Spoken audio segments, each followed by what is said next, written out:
Hello everyone, स्वागत है आप सभी का फिर से एक नए वीडियो पे। आज के वीडियो पे हमारा टॉपिक है आकलन तथा मूल्यांकन के मध्य सहसंबंध। आज हम आकलन तथा मूल्यांकन के सहसंबंध पर बात करेंगे। इंग्लिश में इसे inter relation between assessment and evaluation कहते हैं। तो आज हम आकलन और मूल्यांकन के बीच सहसंबंध यानी उनके बीच इंटर रिलेशन जो है इस पर बात करने वाले हैं। तो चलिए वीडियो को बिना देर किए हुए स्टार्ट करते हैं। स्टार्ट करने से पहले आपसे एक रिक्वेस्ट है कि वीडियो अगर पसंद आए तो वीडियो को लाइक, कमेंट एंड शेयर ज़रूर करिएगा और अगर चैनल पर नए हैं तो चैनल को सब्सक्राइब कर दीजिएगा। बात करते हैं आकलन तथा मूल्यांकन के मध्य सहसंबंध के बारे में। इंग्लिश में इसे inter relation between assessment and evaluation कहते हैं। तो चलिए जानते हैं। शिक्षण वह प्रक्रिया है जिसके द्वारा विद्यार्थी के व्यवहार में वांछित परिवर्तन लाया जाता है। शिक्षक की सार्थकता को मापने के लिए आकलन, परीक्षण, परीक्षा, मूल्यांकन आदि का उपयोग किया जाता है। यानी शिक्षण प्रक्रिया के माध्यम से विद्यार्थी के जीवन में वांछित परिवर्तन, वांछित बदलाव लाए जा सकते हैं और इसके साथ ही शिक्षा के क्षेत्र में शिक्षक की जो सार्थकता है उसे भी मापने का प्रयास करती है। उसे मापने के लिए आकलन, परीक्षण, परीक्षा, मूल्यांकन आदि इन सभी चीज़ों का उपयोग किया जाता है। आकलन और मूल्यांकन के बीच एक सहसंबंध यह है कि इन दोनों की जो प्रक्रियाएं हैं ये विद्यार्थियों में वांछनीय परिवर्तन लाने के साथ साथ शिक्षा के क्षेत्र में शिक्षकों की सार्थकता को भी मापता है और इसकी सार्थकता को मापने के लिए बहुत सारी विधियों का प्रयोग करता है, जैसे आकलन, परीक्षण, परीक्षा, मूल्यांकन आदि ये सभी चीज़ों का उपयोग किया जाता है। देखते हैं मूल्यांकन तथा आकलन के बीच निम्नलिखित सहसंबंध किस प्रकार के हैं। सबसे पहला है आकलन और मूल्यांकन दोनों एक दूसरे से संबंधित हैं। जब तक मूल्यांकन की प्रक्रिया नहीं होगी तब तक आकलन संभव नहीं है। देखिए, आकलन और मूल्यांकन के बीच ये एक संबंध बताया गया है कि ये दोनों एक दूसरे से संबंधित है, एक दूसरे से ऐसे जुड़े हुए हैं कि मूल्यांकन की प्रक्रिया जब तक स्टार्ट नहीं होगी तब तक आकलन की प्रक्रिया भी स्टार्ट करना संभव नहीं है।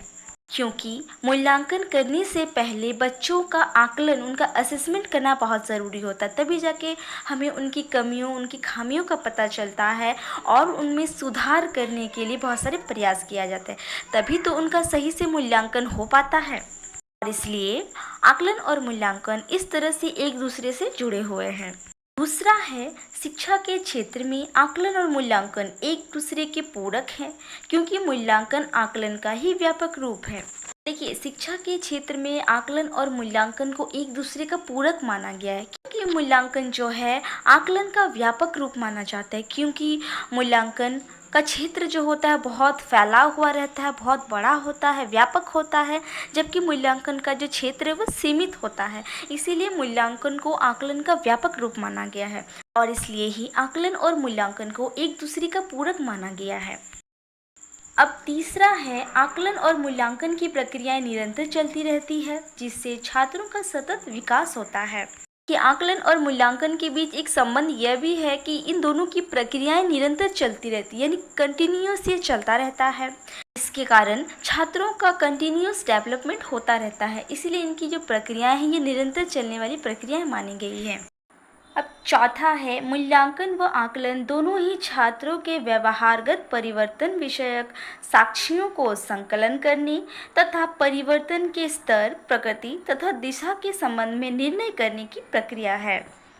यानी मूल्यांकन और आकलन दोनों ही छात्रों के व्यवहार से में परिवर्तन से संबंधित जो भी साक्ष्य हैं, जो भी साक्षी हैं, इन सभी को वो एकत्रित करता है और उसी परिवर्तन के आधार पर ही उस स्तर पर उसकी प्रकृति, दिशा, इन सभी चीज़ों के आधार पर उनके संबंध में कुछ निर्णय करता है। और इसीलिए मूल्यांकन और आकलन दोनों की प्रक्रिया जो है छात्रों के व्यवहार में परिवर्तन से संबंधित सबूतों को एकत्रित करने और उन सबूतों के आधार पर निर्णय लेते हैं। अब पांचवा है आमतौर पर आकलन की प्रक्रिया के पश्चात ही मूल्यांकन किया जाता है। देखिए, यहाँ भी मूल्यांकन और आकलन के बीच एक संबंध बताया गया है, जिसमें कहा गया है कि मूल्यांकन की जो प्रक्रिया होती है उसके प्रक्रिया के पश्चात ही मूल्यांकन की प्रक्रिया भी आरंभ हो जाती है और इसीलिए आकलन और मूल्यांकन के बीच सहसंबंध पाए जाते हैं। अब छठा है मूल्यांकन व आकलन के जरिए ही यह निर्णय लिया जाता है कि शिक्षार्थी की उपलब्धि कितनी संतोषजनक रही है।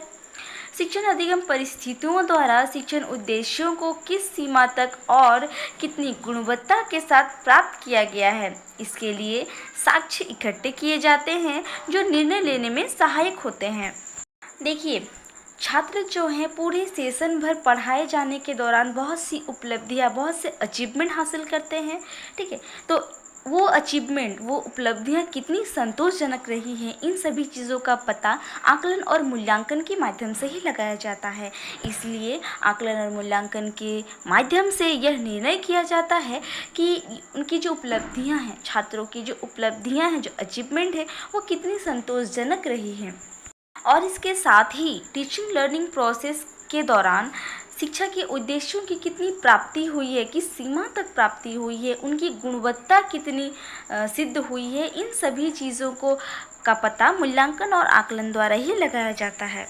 और इन सभी के लिए बहुत सारे साक्ष्य यानी बहुत सारे सबूत इकट्ठे किए जाते हैं जो यह निर्णय लेने में सहायक होते हैं कि बच्चों ने किस सीमा तक सीखा, कितना सीखा, उनके सीखने की गुणवत्ता कितनी है, और साथ ही उन्होंने जो उपलब्धियां, जो अचीवमेंट हासिल किया है, वो कितनी संतोषजनक रही है। इन सभी चीज़ों का पता लगाया जाता है। अब सातवां है मूल्यांकन व आकलन दोनों ही प्रक्रियाएं जांच पड़ताल और योग्यता जांचने में उपयोग होता है। यानी मूल्यांकन और आकलन, इन दोनों की प्रक्रियाएं शिक्षा व्यवस्था के सभी चीज़ों को जांच पड़ताल करने और छात्रों की योग्यताओं को जांचने के लिए उपयोग की जाती है। अब आठवां है मूल्यांकन व आकलन दोनों ही प्रक्रियाएं संयुक्त रूप से कार्य करती है। देखिए, आकलन और मूल्यांकन, इन दोनों में बहुत सी सिमिलैरिटी है। ठीक है, ये दोनों एक दूसरे के पूरक है, एक दूसरे से जुड़े हुए हैं। इन दोनों की प्रक्रियाएं जो हैं एक दूसरे से जुड़ी हुई है, इसलिए इन दोनों की जो प्रक्रियाएं हैं, ये दोनों आपस में मिलकर संयुक्त रूप से कार्य करते हैं। अब नौवां है मूल्यांकन व आकलन छात्रों, शिक्षकों, प्रशासकों, समाज सभी के लिए अत्यंत महत्वपूर्ण माना गया है। देखिए, मूल्यांकन और आकलन की प्रक्रियाएं छात्रों में व्यवहारिक परिवर्तन तो लाते ही हैं, साथ ही शिक्षकों को शिक्षा के क्षेत्र में शिक्षा से संबंधित उनकी सार्थकता को भी मापने में सहायता प्रदान करते हैं। इसके साथ साथ प्रशासकों को भी उनके क्षेत्र में सहायता प्रदान करते हैं, और इसके साथ ही आज के समाज से संबंधित जो भी आवश्यकताएं हैं, उन सभी चीज़ों में यह महत्वपूर्ण भूमिका निभाते हैं। इसलिए कहा गया है कि आकलन और मूल्यांकन इन सभी के जीवन में अत्यंत महत्वपूर्ण भूमिका निभाते हैं। तो आज के लिए बस इतना ही। मिलते हैं अगले ऐसे ही इम्पॉर्टेंट टॉपिक के साथ। चैनल पर ऐसे ही बने रहिएगा, आपको सारे बीएड के इम्पॉर्टेंट नोट्स मिलते रहेंगे।